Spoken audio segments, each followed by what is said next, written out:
Les faits de société, je voudrais interpeller les uns et les autres. Nous sommes dans des moments extrêmement difficiles.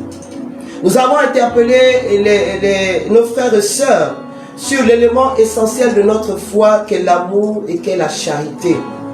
Et c'est en cela que Saint Paul pourra nous dire en Romains 13, du verset 8 à 10, il dit « N'ayez aucune dette en dehors de la dette de l'amour, bien-aimé. » Mais moi, ce sur quoi je voudrais rebondir là, c'est l'élément de la dette.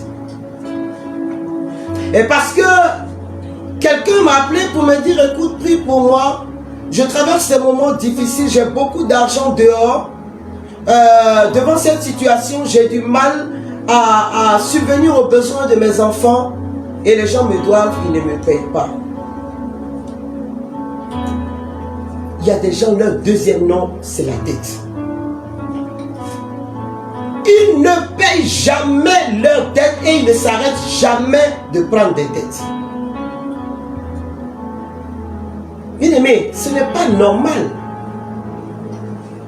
que quelqu'un, par amour pour toi, t'ait donné de l'argent pour t'aider et qu'en retour, tu ne lui donnes pas son argent. Pourquoi?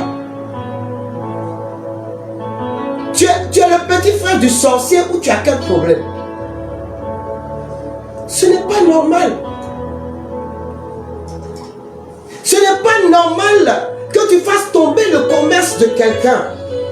Il y a des gens qui sont milliardaires sur papier parce qu'ils ont investi énormément et personne ne les paye. Pourquoi? Je me suis rendu compte dans ma petite expérience de commerçante bien-aimée. Et parce que j'ai eu à côtoyer des personnes qui brassaient énormément d'argent dans leurs activités, que certains de ceux qui sont devenus très riches, en fait, le sont devenus tout simplement parce qu'ils ont vidé d'autres personnes. Parce que d'autres personnes leur ont fait confiance, se sont associés à eux. Ils leur ont fait voir plein les yeux.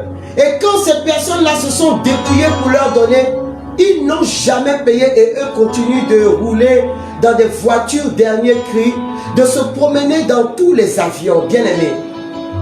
J'en parle ce soir parce qu'on m'en a parlé. J'en parle ce soir parce que beaucoup de personnes vivent difficilement alors qu'ils ont de l'argent à l'extérieur. J'en parle ce soir parce que nous sommes des temps de retour à Dieu et que chaque partie de notre vie doit être sanctifiée et purifiée.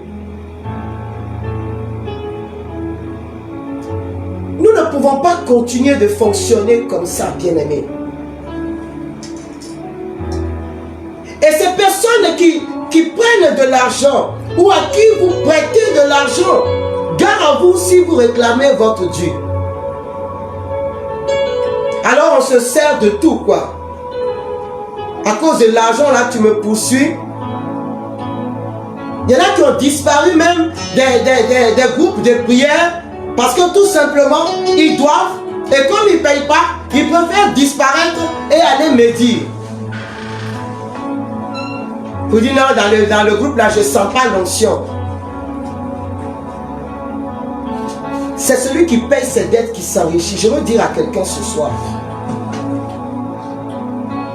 Saint Paul dit, n'ayez aucune dette en dehors de la dette de l'amour. Mais si tu es déjà endetté partout comme ça, à quel moment tu vas manifester de l'amour? Nous sommes dans des temps de révision de notre personne, de notre relation avec le Seigneur, de notre alliance avec le Seigneur. Il y a des personnes qui ne peuvent passer devant aucune marchandise. Vous dites l'habit fait 200 000, ils prennent. 100 000, ils prennent. Leur salaire fait 150 000. Mais ils prennent quand même. Et nous faisons en sorte que les personnes à qui nous devons deviennent à leur tour des sorciers parce que toutes les nuits sont sur nous. Le temps est dur, mais il est dur pour tous. Le temps est dur, mais il est dur pour tous. Et je veux dire à quelqu'un, quand tu es endetté, que tu as 5 000, donne 2 500 à celui à qui tu dois.